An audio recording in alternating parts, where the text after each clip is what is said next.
Il faut compter entre 1,5 million à 2 millions de bulletins qui sont traités par semaine en l'état actuel du développement du loto national. Alors quels sont les moyens dont vous disposez pour traiter toutes ces fiches?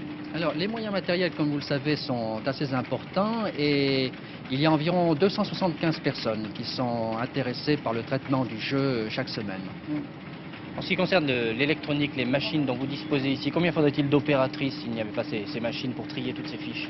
C'est difficile à dire avec une grande précision, mais on peut avancer sans crainte d'erreur qu'il faudrait plusieurs milliers de personnes si nous n'avions pas cet appareil technique auquel vous faisiez allusion.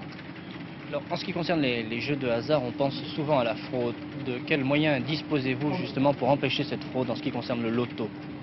Là, au loto national, la fraude est impossible car avant même le tirage, l'ensemble des bulletins sur lesquels les joueurs ont indiqué les combinaisons qu'ils retiennent et leur mise se trouvent microfilmés.